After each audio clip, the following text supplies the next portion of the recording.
Ayo simpan hartamu di langit.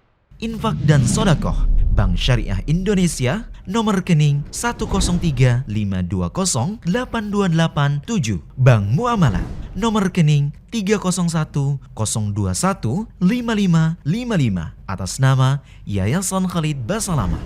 Jazakumullahu khairan. Assalamualaikum warahmatullahi wabarakatuh. Alhamdulillah, wassalatu wassalamu ala rasulillah. Segala puji dan puja kehadirat Allah subhanahu wa ta'ala, juga salawat dan taslim kepada Nabi besar Muhammad sallallahu alaihi wa ala alihi wa sahbihi wasallam. Saudaraku seiman, kita melanjutkan seperti biasa di hari Kamis siang pukul 13.00 sampai 14.00 insyaAllah pada buku kita Wanita Muslimah Inilah Surgamu yang ditulis oleh Syekh Abdullah bin Jarullah Al-Jarullah.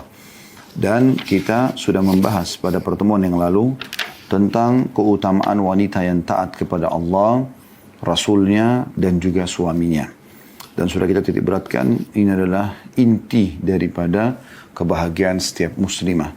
Bagaimana dia mengenal Tuhannya Allah Azza wa Jal, lalu dia patuh terhadap perintah-perintah Allah dan meninggalkan larangan, juga patuh kepada Rasulullah Sallallahu Alaihi Wasallam sebagai utusan Allah yang membawa syariat Allah kepada seluruh umat manusia ini, mengikuti perintah beliau dan meninggalkan larangannya.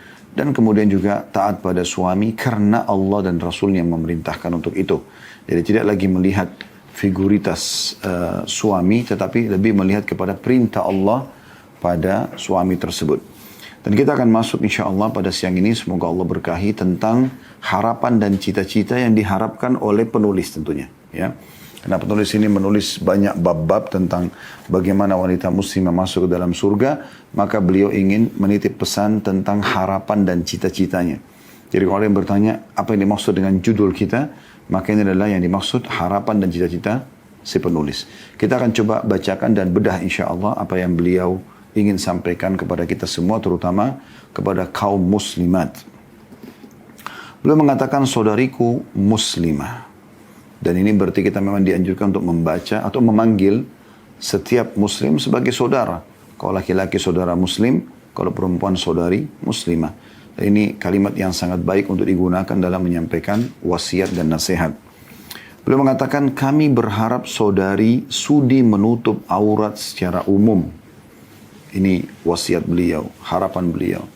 Kami berharap sekali Anda tidak lagi punya pilihan lain dalam menutup aurat.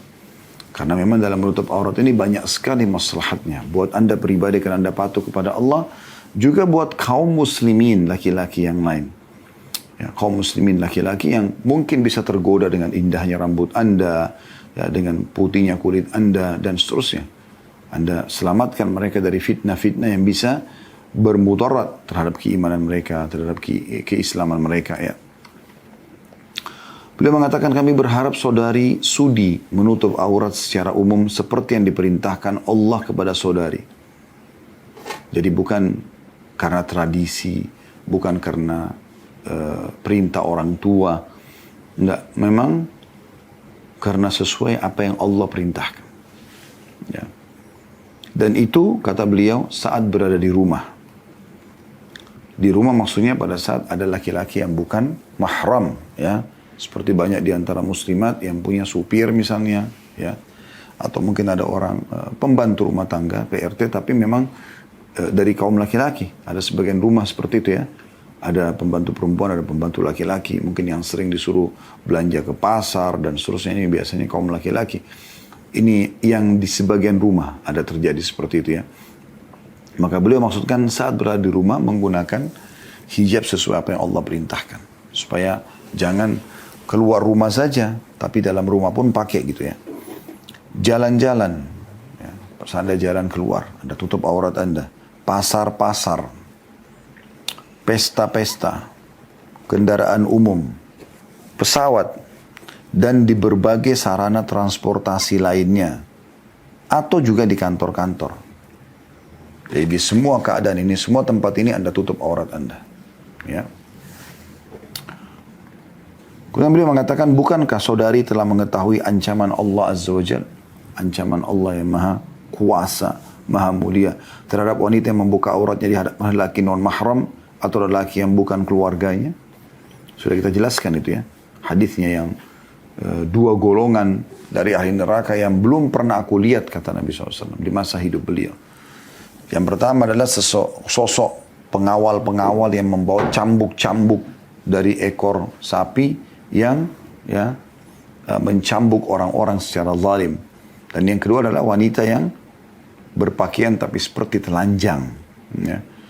Kemudian mereka condong dan mencondongkan, maksudnya condong untuk menggoda laki-laki, dan akhirnya laki-laki pada tergoda dengan dia. Rambut mereka seperti punuk unta yang sengaja diblow ke atas, yang dimodel ke kanan ke kiri, diuraikan sana, uraikan sini untuk menjadi penggoda, gitu ya. Mereka tidak akan mencium bau surga. Mereka tidak akan masuk surga dan tidak akan mencium baunya. Ya. Jadi ini ada ancaman yang sangat tegas. Ini sudah pernah kita bahas hadisnya. Lalu beliau mengatakan, bukankah saudari juga sudah mengetahui pakaian yang disyariatkan Allah Azza wa Jalla kepada saudari? Adapun kebanyakan pakaian yang dicari kaum wanita di masa sekarang justru tidak dibolehkan. Artinya bukankah Anda sebagai seorang muslimah sudah harus tahu mana pakaian yang boleh, mana pakaian tidak boleh dalam syariat Allah Subhanahu wa Ta'ala? Kita berikan perumpamaan, kalau seandainya ada seorang wanita kafir, Nasraniyah, Yahudiyah, apa saja agamanya, Hindu, Buddha, kemudian kita berikan kepada mereka busana muslimah, gamis, abaya, ya. Lalu kemudian jilbabnya juga diberikan, lalu dia pakai. Dia hanya berdiri saja, anggap 5 menit. Kemudian lewat wanita kafirah yang lain. Tidak usah bicara muslimah.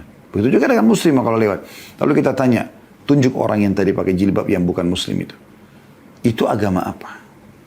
Kira-kira apa jawaban mereka? Muslimah. Agama Islam. Kenapa? Karena ada ciri khas pakaian kita.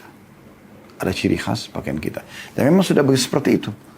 Memang kita harus tampil berbeda. Kita punya pakaian tersendiri. Terutama muslimah. Punya pakaian khas sendiri. Tertutup auratnya. Terjaga kehormatannya. Ya. Dan ini sudah pernah kami ceritakan. Dan saya ingatkan kembali. Bagaimana ada seorang anak muda di Inggris dulu mau masuk Islam. Nah, dia diajak oleh temannya seorang muslim untuk masuk Islam di tangan seorang syekh dari Saudi, datang kebetulan ngisi pengajian di salah satu masjid di sana. Kemudian setelah selesai pengajian, kesempatan bertanya, kata anak muda yang muslim dari Inggris ini, "Syekh, ini teman saya mau masuk Islam, tapi dia punya pertanyaan yang butuh dijawab dulu gitu." Kata syekhnya, silakan, tanyakan. Oh, laki-laki non-muslim itu menanyakan 2 hal yang akhirnya membuat dia syahadat setelah itu ya.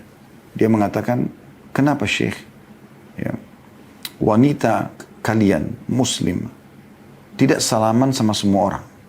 Kenapa tidak seperti wanita kami, bebas bersalaman dengan siapa saja? Baik, satu. Yang kedua, dia mengatakan, yang saya ingin tanyakan adalah, kenapa wanita kalian harus tutup aurat? Kenapa harus berhijab? Kenapa tidak ya seperti wanita kami? Mereka bebas pakai pakaian yang mana saja yang mereka suka. Mau menyerupai laki-laki, kamu enggak, terbuka, tertutup, terserah.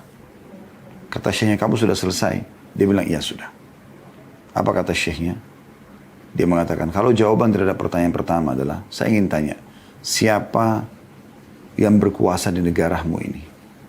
Dia bilang, Ratu Elizabeth. Lalu kata syekhnya, apa kamu bisa salaman dengan Elizabeth? Maka dia mengatakan tidak bisa. Kata syekhnya, kenapa? Dia bilang, karena dia seorang ratu. Tidak semuanya orang boleh salaman dengan ratu.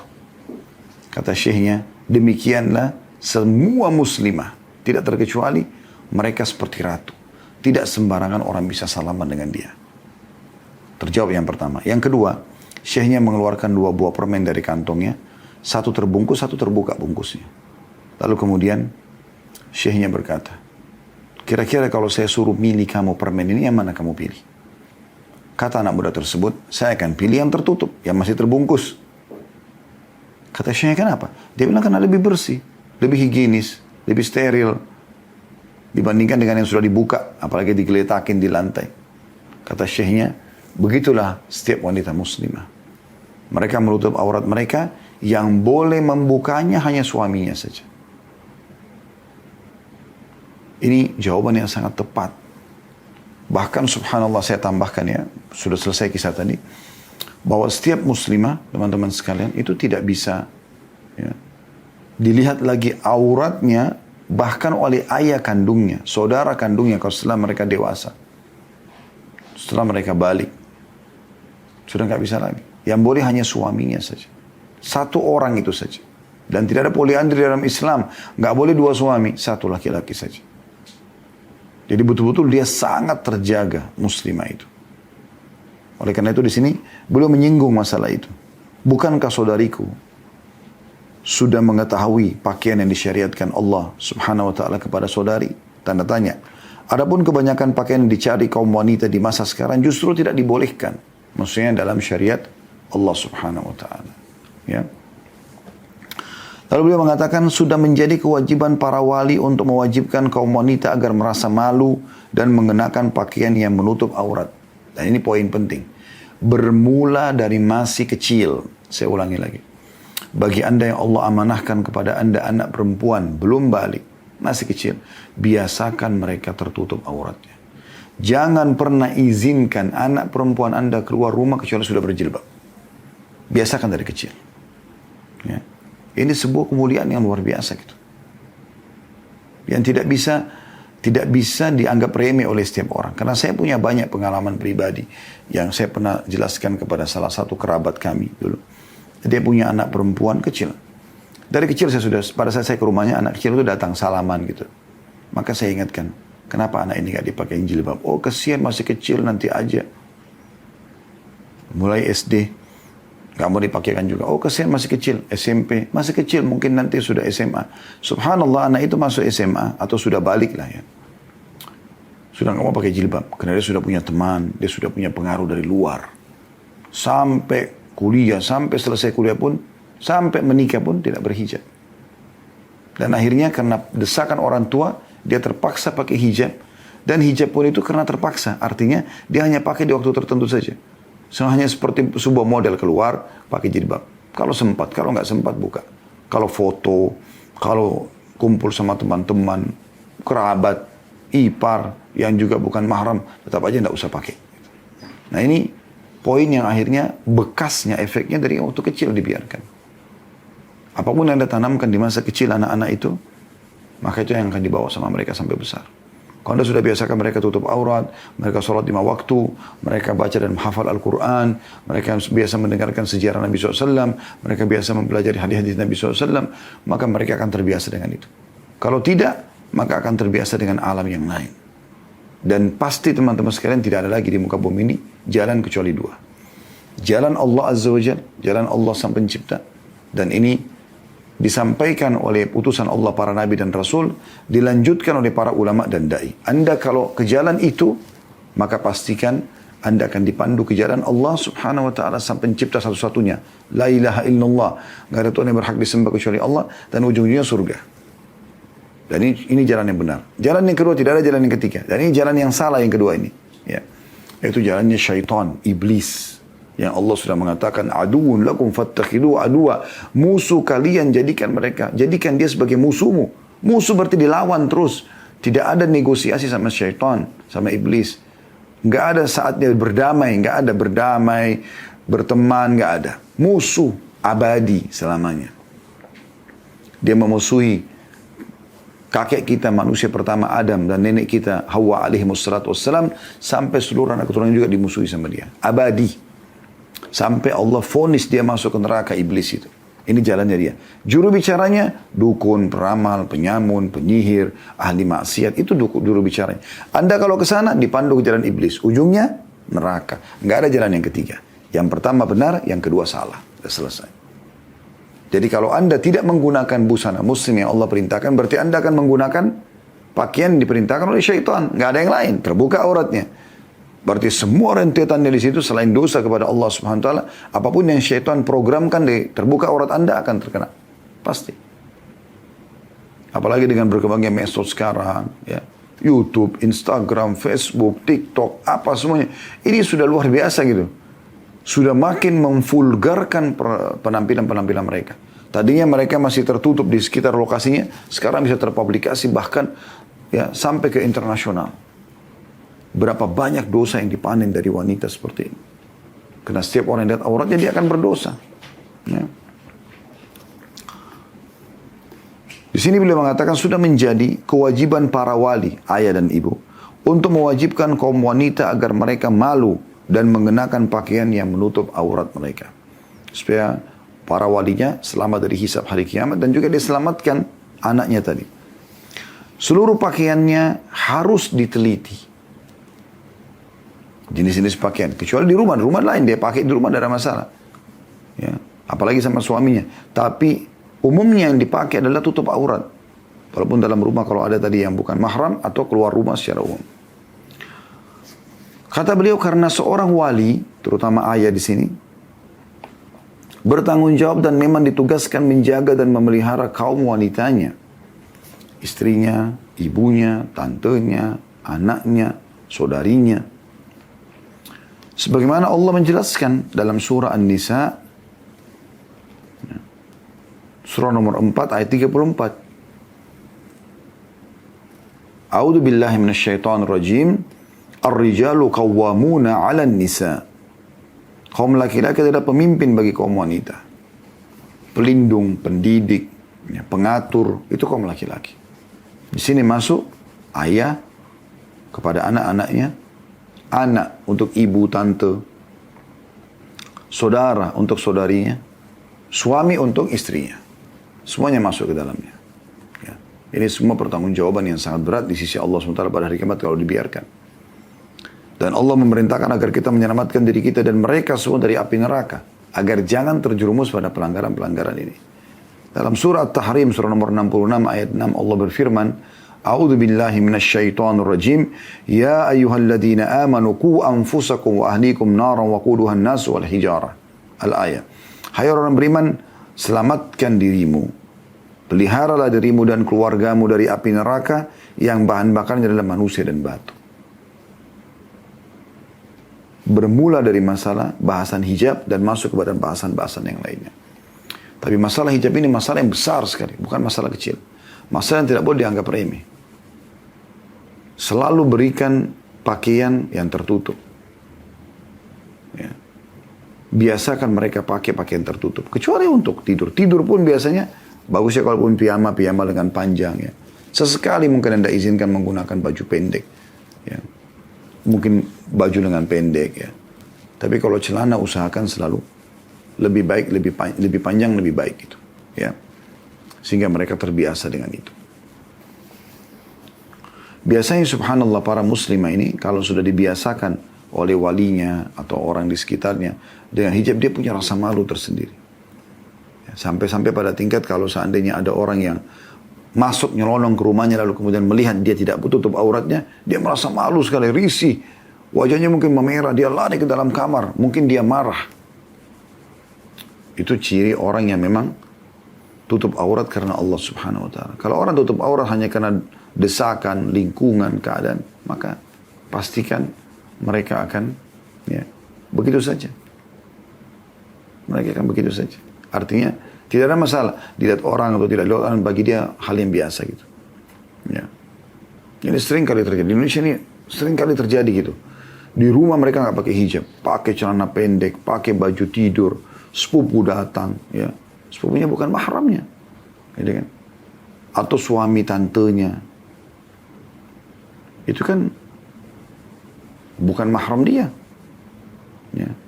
Ipar, bukan mahram semua ini. Sampai kata Nabi SAW, kalau dua orang laki-laki dan perempuan bersama, yang ketiganya adalah syaitan, yang ketiganya adalah syaitan, ya. Maka seorang sahabat mengatakannya, Rasulullah, bagaimana dengan ipar? Kata Nabi SAW, ipar justru kematian. Jangan berlebihan masalah ini. Dan bagi anda, wahai muslim yang menganggap bahwa saya kalau berhijab saya akan jelek, ini bisikan syaitan. Jalan kesesatan itu tidak benar sama sekali. Berapa banyak muslimah yang justru anggun, ya, menjadi berwibawa, dihormati oleh kaum laki-laki, justru dengan hijab. Saya pernah sampaikan di beberapa cuplikan ceramah yang lain ya. Tapi saya tiba-tiba teringat ada seorang sahabat ayah saya. Sudah meninggal rahimahullah. Beliau mengatakan ada satu temannya. Dia temuin, hanya berteman orang asli dari negeri Arab ya. Maroko atau Jazair salah satunya. itu jadi warga negara Perancis. Dia datang ke Indonesia lalu dia bilang saya ingin menyumbang untuk kaum muslimin gitu. Tapi saya ingin masuk ke daerah-daerah pedalaman yang mungkin belum banyak tersentuh oleh para donatur ya. Maka teman ayah saya ini membawa dia di daerah Bogor sebenarnya, di beberapa kecamatan kecil masuk ke dalam. Saya tidak disebutkan lokasi tepatnya di mana, tapi dia ceritakan, dia bilang, saya ada satu masjid kecil, ada imamnya, teman ayah saya ini kenal. Dia bilang, saya ajak orang ini ketemu, karena dia seorang pengusaha, dia punya uang, dia ingin sumbangkan untuk muslimin. Setelah ngobrol-ngobrol sama imam, sementara ngobrol gitu, tiba-tiba ada lewat seorang wanita yang menggunakan cadar. Dia lihat di Jakarta aja jarang orang pakai cadar. Apalagi ini di pedalaman, ini luar biasa nih. Kemudian dia tanya, ini laki-laki ini tahu, orang kalau pakai cadar tuh berarti sudah wanita yang coba lebih menyempurnakan hijabnya gitu. Dia tanya imam itu, ini siapa perempuan? Kata imam tersebut, ini wanita yang terbaik di kampung kami. Paling menjaga, tidak sembarangan matanya jelalatan, tidak sembarangan bergaul bebas. Dan dia diolok-olok oleh anak-anak muda di kampung ini. Kata orang itu, olok-oloknya apa? Mereka bilang, dengan pakaian hijab seperti itu siapa yang mau menikah sama kamu? Kami aja tidak ada yang mau, kata anak laki-laki di situ. Maka spontan si laki-laki ini mengatakan, bawa saya ke rumahnya, saya akan melamar anak perempuan itu. Maka mereka datang ke rumahnya, kemudian melihat dan melamar, dan setelah itu menikah dibawa ke Perancis. Allah datangkan jodohnya orang soleh dari luar negeri. Kalau orang lokal tidak ada yang mau. Kuasa Allah subhanahu wa ta'ala. Jadi kalau ada yang mengatakan, oh saya kalau pakai hijab mungkin susah jodoh saya. Tidak ada yang suka sama saya. Saya akan harus memperlihatkan rambut. Ini semua was-was syaitan. Gak benar sama sekali. Itu gangguan syaitan yang tidak boleh anda ikutin. Sama sekali. Yang anda harus ikutin justru perintah Allah subhanahu wa ta'ala. Yakin teman-teman sekalian. Kalau anda tutup aurat anda, Allah subhanahu wa ta'ala akan menjaga anda dari segala mudarat. Terutama gangguan lawan jenis ya. Sebagaimana disebutkan dalam Al-Quran. Ya, ini sudah pernah kita bacakan di masalah hijab kemarin ya. Dzalika adna alla yu'zain. Tujuan utama hijab adalah agar mereka tidak diganggu. Anda kalau jarang berhijab tidak mungkin sama sekali ya diganggu oleh orang. Apalagi kalau anda pakai jilbab besar. Gangguannya itu maksudnya sampai ingin mengajak supaya naudzubillah berzina atau diperkosa gitu. Orang juga berpikir ini cantik atau enggak gitu. Apalagi kalau pakai cadar tutup wajahnya. Orang berpikir berapa kali. Tapi kalau anda pakai pakaian seksi, memperlihatkan paha, memperlihatkan leher, memperlihatkan pundak, rambutnya dengan indahnya. Bagaimana caranya anda menganggap anda tidak akan diganggu oleh orang lain? Tidak mungkin sama sekali. Orang yang paling baik akan minimal mengajak anda berzina. Orang yang buruk akan memerkosa anda. Ya. Karena dia pikir anda tidak mungkin mau diajak untuk berhubungan gitu. Nah itu. Maka Allah SWT mengingatkan di sini. Selamatkan dirimu dan keluargamu dari api neraka yang bahan bakarnya adalah manusia dan batu. Kemudian beliau mengangkat sabda Nabi SAW, peringatan untuk para wali ya, agar berhati-hati, jangan menganggap remeh masalah ini. Yaitu sabda beliau SAW, ar-rajulu ra'in fi ahlihi wa huwa mas'ulun ar-ra'iyatihi. Ya. Wa kadzalika al-mar'atu ra'iyatun fi baiti zawjiha wa mas'ulatun ar-ra'iyatiha. Seorang laki-laki menjadi pengembala, pengembala atau pemimpin di sini tepatnya. Biasanya digunakan kata ra'in ini untuk pengembala domba karena dia yang memimpin, dia yang mengatur dombanya kemana-mana. Seorang laki-laki adalah pemimpin dan dia bertanggung jawab atas apa yang berada dalam kepemimpinannya, istri dan anak-anaknya. Demikian pula seorang wanita menjadi pemimpin di rumah suaminya. Setiap jengkal rumah suami, tanggung jawab anda. Setiap jengkalnya. Benda-benda semua dari situ, tanggung jawab anda wahai muslim. Hati-hati. Allah akan tanya. Kemana sendok ini, kemana gelas itu. Kenapa ini rusak, kenapa ini gak rusak. Kalau ada sesuatu yang anda lakukan kesalahan, bahasakan sama suami. Maaf ya, tadi ada gelas yang pecah, nanti ada begini, ada begitu. Jelaskan supaya dihalalkan gitu. Bertanggung jawab di rumah suaminya. Dan dia bertanggung jawab terhadap apa yang berada dalam kepemimpinannya. Hadis ini diriwayatkan Bukhari Muslim. Riwayat lain mengatakan, dan anak-anak suaminya. Jadi anak-anak ibu di rumah itu adalah anak-anak suami. Bukan anak-anak ibu sendiri. Sudah pernah saya luruskan ya. Ada sebagian muslim yang mengatakan, yang penting anak-anakku. Oh enggak, yang penting suamimu hai muslimah. Anak-anak itu disuruh bakti pada Anda. Anda disuruh bakti sama suami. Nah ini poin penting yang harus digarisbawahi. Lalu beliau mengatakan, wahai kaum muslimin sekalian. Ini harapan dan cita-citanya. Bertakwalah kepada Allah Azza wa Jalla dan cegahlah wanita-wanita kalian dari perbuatan yang diharamkan oleh Allah. Bertakwa artinya tunduk dan patuh. Taulah Allah akan hisab Anda dan Allah akan tanya itu. Wajibkan mereka berhijab. Karena wanita itu adalah aurat pada segala sisi tubuhnya. Memuliakan aurat adalah dengan menutupinya. Itu berarti menjaga kehormatan dan kemuliaan seorang wanita.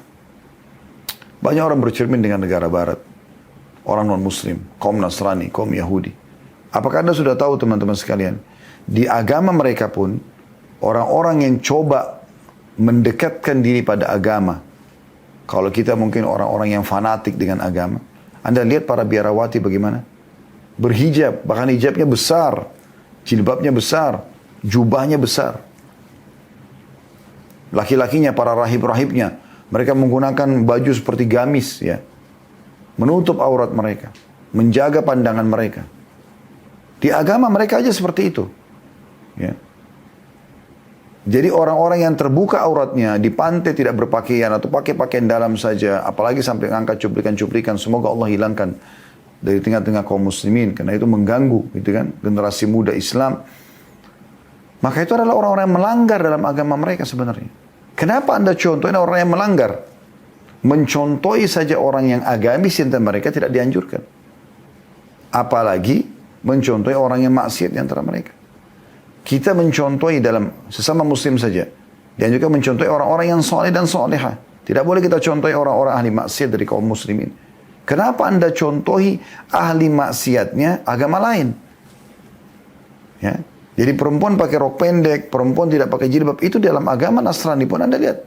Biarawatinya tidak ada yang seperti itu. Yang dekat dengan agama itu biarawati itu. Kenapa mereka berhijab? Dan aneh sekali kalau ada biarawati membuka jilbabnya atau punya bergaulan bebas sama seorang laki-laki, itu disorotin sama mereka. Nah itu sebenarnya, itu kebaikan dalam agama mereka. Kalau orang mau contoh, harus kan contoh itu. Tapi ini enggak, Anda bukan contoh itu. Mencontoh yang benar saja di antara mereka itu tidak perlu. Karena agama kita sudah ajarkan kita mana yang benar dan mana yang salah. Apalagi Anda mencontoh orang yang salah di antara mereka, saudara. Jadi jangan terpengaruh dengan pakaian-pakaian mereka. Anda nukil semuanya dengan menganggap ini adalah modern. Ini nggak benar. Ada sebuah materi yang dipelajari di kampus-kampus Islam. Kalau memang mereka belajar materi ini, dan kami dulu pernah belajar, namanya Ghazul Fikr. Perang budaya. Bagaimana orang-orang non-muslim ini, mereka untuk memerangi kaum muslimin, bukan hanya sekedar dengan pedang. Yang sering kita dengar dulu ada perang salib, segala macam. Itu bukan cuma itu.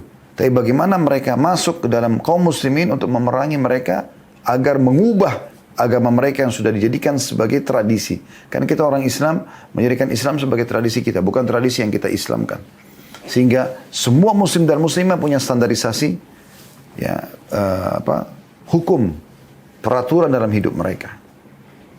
Dalam pekerjaan, dalam rumah tangga, dalam segala hal gitu. Ya. Maka ini diubah sama mereka. Bermula dari pakaian, bermula dari pergaulan. Bahkan kita temukan di Indonesia pun ada. Mungkin kalau kita lihat KTP-nya laki-laki itu bernama Muhammad. Mungkin ya perempuannya bernama Siti Aisyah atau Aisyah misalnya. Nama-nama yang mulia. Tapi kita temukan tidak berhijab. Kehidupannya diskotik, mabuk-mabukan, obat-obatan. Mana muslimnya ini? Kenapa kita tidak tampil dengan ciri khas kita? Kenapa Anda ambil yang terburuk dari agama lain? Mereka narkotika, mabuk-mabukan itu buruk di pandangan mata mereka, di agama mereka. Kenapa Anda nukil itu ke dari kehidupan Anda? Apakah orang minum jahe dan susu tidak nikmat? Nikmat teman-teman sekalian. Lalu kenapa harus khamr? Kenapa harus narkotika? Sudah dijelaskan oleh para ilmuwan itu buruk untuk kesehatan. Allah pun permalukan para pelaku-pelakunya itu. Kenapa Anda pilih itu? Kenapa Anda nggak pilih yang halal dan jelas? Minum-minum yang sehat, makan makanan yang sehat, berpenampilan yang rapi, yang tertutup aurat, yang juga Anda terlihat di bawahnya. Kenapa Anda lakukan itu? Kenapa harus sesuatu yang buruk, teman-teman sekalian? Saudaraku seiman, bagi Anda yang pegang buku ini, Anda bisa lihat di bagian belakang sekali di cover buku ini. Yaitu beliau mengatakan kaum wanita menjadi salah satu fitnah terbesar bagi umat ini pada saat mereka melanggar agama. Kalau kaum wanita bisa menjaga jati dirinya sebagai seorang muslimah yang menutup aurat, yang melazimi atau tinggal di rumahnya, keluar dalam keadaan darurat saja, maka 90% permasalahan umatnya bisa selesai. Di tangan mereka akan lahir kader-kader umat, pemimpin umat yang terbaik. Lahir dari tangan wanita muslimah yang baik, yang salihah. Akan keluar para hafadz Quran, akan keluar para imam-imam masjid, akan keluar para ulama-ulama, pemimpin-pemimpin yang saleh. Beliau mengatakan, kaum wanita menjadi salah satu fitnah terbesar bagi umat ini. Itu terjadi jika tuntunan Al-Quran dan As-Sunnah diacuhkan. Aturan ilahi dilecehkan. Tak penting, gak usahlah. Ngapain bahas-bahas hijab? Ngapain bahas-bahas sholat? Ketinggalan zaman. Sekarang kita bahas diskotik, bar, karaoke, lagu terbaru, ini dan itu.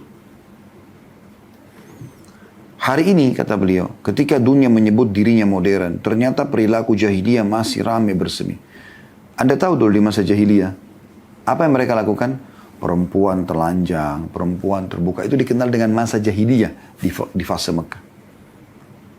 Jadi mereka biasa tawaf telanjang, mereka berpenampilan terbuka aurat, transaksi riba, manipulasi data, semua yang buruk-buruk ini. Lalu datang Islam memperbaiki semua itu. Jadi itu bukan modern. Itu kampungan malah. Ya. Itu klasik sekali. Itu masa jahiliyah. Islam datang menghapus semua itu. Mengangkat manusia kepada derajat yang sebenarnya. Saling menghormati. Tidak ada yang menzalimi satu sama yang lain. Kata beliau hari ini, ketika dunia menyebut dirinya modern, ternyata perilaku jahiliyah masih ramai bersemi.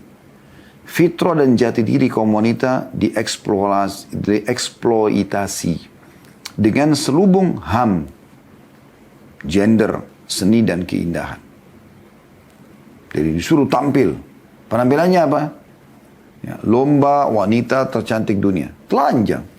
Nggak pakai pakaian. Tunjukkan keindahan tubuhnya. Kan aneh, ya.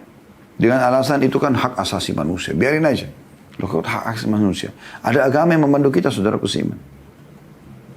Agama datang memandu kita. Mana yang boleh, mana tidak boleh. Kita tahu ada Tuhan kita, Allah SWT yang mengawasi. Ini semua hawa nafsu yang diikutin. Akhirnya supaya menikmati kepada kaum wanita. Persamaan gender. Padahal sebenarnya beda antara laki-laki sama perempuan. Sudah pernah kita jelaskan masalah itu. Ya. Mau dipaksakan seperti apa? Fitrahnya saja sudah beda. Laki-laki dan perempuan. Makanya dalam syariat dibedakan. Karena ada siklus haid setiap bulannya. Di saat itu mereka tidak sholat. Kalau umumnya 7 hari dalam 1 bulan. Berarti ada dalam 1 bulan itu. Ada 1/4 waktu tidak sholat. Laki-laki sholat terus. Beda nggak? Beda. Wanita bisa hamil. Laki-laki bisa hamil nggak? Nggak bisa. Memang beda. Menyusui. Nggak bisa. Harus wanita. Dan Allah berikan mereka cinta. Suaranya lembut. Suka dengan dandan, dengan bersih-bersih. Memang itu untuk nata rumah dan segala macam. Jadi memang itu fitrahnya. Jangan keluar dari fitrah ini. Lalu dengan alasan seni, maka boleh. Karena seniman boleh menggambar wanita tidak bertutup aurat. Kira-kira tujuannya apa? Coba Anda tangkap. Kalau ada gambar wanita tidak tutup aurat, kira-kira apa? Pamer, keindahan. Dibayangkan oleh kaum laki-laki. Terjadi kerusakan-kerusakan yang luar biasa. Sementara kalau wanita ditutup, beda. Saya pernah membaca sebuah tulisan dari salah satu penulis di Saudi. Ya. Di bukunya, dia mengatakan, salah satu hikmah daripada hijab adalah tidak adanya kejenuhan dalam rumah tangga. Kok bisa? Dirincikan oleh beliau penulis ini. Dia mengatakan, kalau seorang laki-laki keluar dari rumahnya, semua wanita berhijab. Istrinya pun berhijab. Masuk ke rumah, Dia lihat penampilan yang berbeda. Pakai celana pendek depan dia. Sebagai istri tentunya, kita bicara istri. Pakai baju ketat, mungkin cuma pakaian dalam, mungkin bahkan tidak berbusana depan suaminya. Maka itu membuat suaminya makin sayang sama dia. Karena memang tidak ada wanita lain yang dia lihat. Tidak ada pilihan lain. Tapi di saat dia hidup di sebuah wilayah yang di sana terbuka, di sini terbuka, setiap saat dia membandingkan terus. Dan ini bisa mengurangi rasa suka dia pada istrinya. Makanya pernah ada seorang syekh di Jeddah. Dia kedatangan seorang laki-laki yang berkata begini. Syekh, saya tahun pertama menikah masih cinta sama istri saya. Tahun kedua mulai dia punya anak berubah. Tahun ketiga berubah lagi. Terus begitu. Sekarang sudah 10 tahun seperti sudah saudari saya sendiri. Saya seperti sudah tidak ada cinta lagi. Melakukan biologis pun hanya sekedar ya, karena kewajiban. Syekhnya balik bertanya, apa kau mau cintamu sama istrimu kembali? Seperti awal dulu? Kayak awal-awal menikah? Dia mengatakan iya. Kata syekhnya, turunkan pandanganmu dari yang haram. Ternyata dengan melihat banyak model-model wanita ini, membuat orang jadi dingin dengan istrinya. Ya. Kecuali yang Allah rahmati, mungkin ada sebagian orang yang dia ambil ide, dia kasih, oh istrinya ini loh, saya mau kau begini misalnya. Hanya sekedar ide saja, mungkin. Itu pun salah ya. Tapi di sini masih mungkin. Tapi umumnya tidak seperti itu. Kaum laki-laki yang keluar rumah, begitu keluar dari apartemennya atau keluar dari rumahnya, pagar rumahnya, sudah mulai tetangga, dandannya seorang wanita, istri tetangga seperti ini. Di ujung komplek ada juga begini. Di luar komplek begitu. Di kantor tempat kerja. Di rumah makan yang dia makan dan seterusnya. Maka terbuka sekali pintu-pintu perzinahan yang memang diharamkan dalam Islam. Tapi kalau hijab ada, itu luar biasa. Makanya dia bilang tadi, kami wasiatkan, berhijablah wahai muslimah. Bukankah kau sudah tahu Allah perintahkan itu? Wahai para walinya, sadarlah, penting ini. Karena pengaruh terhadap kehidupan sosial besar sekali. Kalau seorang laki-laki keluar, ditemukan semua berhijab. Ya, maka beda sekali. Dan dia hanya nikmati istrinya di rumah nanti. Maka cinta dalam rumah tangga itu besar sekali. Jadi kebanyakan kendor dalam rumah tangga seperti itu. Laki-lakinya jelalatan matanya, perempuannya juga jelalatan juga di luar. Hanya membandingkan terus antara laki-laki yang dia tonton di sinetron, di film, di jalanan, di mall dengan suaminya. Tentu saja akan ada perbedaan-perbedaan. Bahkan bisa lebih secara fisik yang dia lihat dengan matanya dan dia fikirkan dengan pikirannya. Mungkin laki-laki itu lebih putih, lebih tinggi, lebih kekar, lebih humoris atau apalah. Sehingga suaminya jatuh di depan matanya. Coba kalau setiap muslimah menurunkan pandangannya, kalau dia keluar pakai hijab, dia menjaga hubungan, maka tentu dia tidak akan terpengaruh untuk hal seperti ini. Tapi kalau dia sibuk di Facebooknya, di Instagramnya, ya terus saja dia ikuti perkembangan, kenalan-kenalan sama orang, enggak kok saya cuma teman aja, cuma sahabat saja. Rusaklah semuanya. Rusaklah semuanya. Maka ini efeknya sangat besar. Perlu diperhatikan baik-baik ini. Lalu beliau mengatakan, saya ulangi, hari ini ketika dunia menyebut dirinya modern, ternyata perilaku jahiliyah masih ramai bersemi. Fitrah dan jati diri kaum wanita dieksploitasi dengan selubung HAM, gender, seni, dan keindahan. Yang memiriskan hati begitu banyak kaum muslimah yang terpedaya. Ini yang sangat kita sayangkan. Kalau kita ingatkan seperti ini, oh ini garis keras, ini kayaknya terlalu ekstrim gitu kan. Maka tidak asing di Indonesia muncul ibunya berhijab, anaknya tidak berhijab. Gak apa-apa, nanti aja. Ibunya, kalau anaknya berbuat dosa, ibunya tanggung. Ibunya meninggal, anaknya belum berhijab, ibunya tanggung juga dosanya. Ini bahaya sekali. Ayahnya tanggung semua itu. Tambah lagi sudah tidak berhijab, disafarkan ke luar negeri, nuntut ilmu, ke negara-negara non-muslim. Tambah hancur semua pergaulannya. La haula wa la quwata illa billah. Lalu beliau mengatakan, kaum muslimin sekalian. Kita kembali ke halaman 90 di buku kita ya. Kaum muslimin sekalian, hati-hatilah terhadap kemarahan Allah.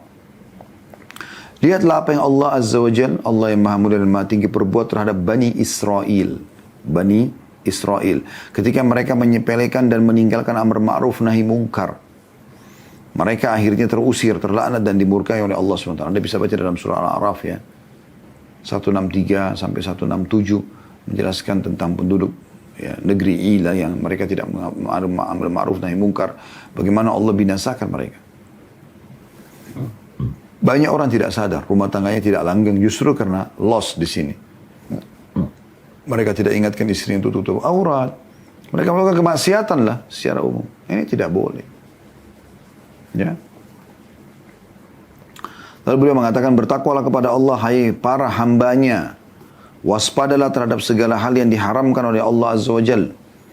Tolong menolonglah untuk melakukan kebajikan dan ketakwaan. Salinglah menasihati satu sama lain untuk bertahan dalam kebenaran dan bersabar. Jadi, tolong menolong untuk melakukan kebajikan dan ketakwaan. Itu harus kita tanamkan.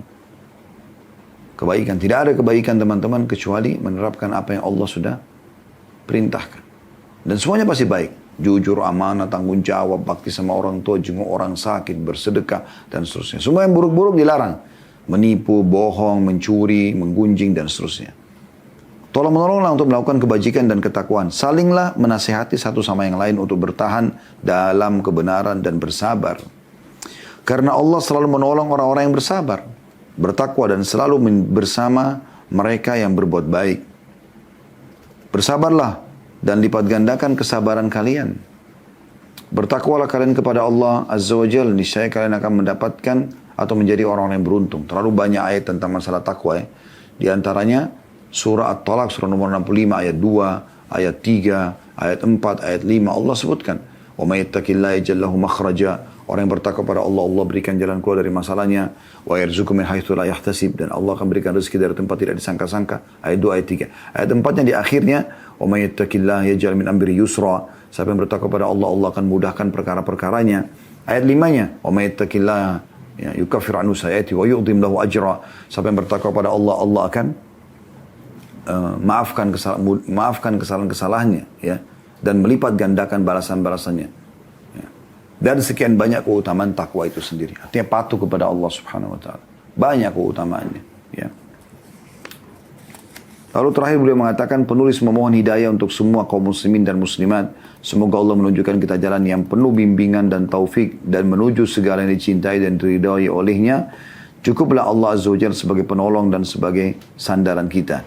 Tiada daya dan tiada kekuatan kecuali dengan pertolongan Allah yang maha tinggi dan maha agung. Segala puji bagi Allah, Rabb sekalian manusia atau makhluk. Dan insya Allah kita akan masuk nanti di pertemuan akan datang. Bahasan baru, nasihat untuk para wali, anjuran agar segera menikahkan anak perempuan dan mempermudah pernikahan mereka.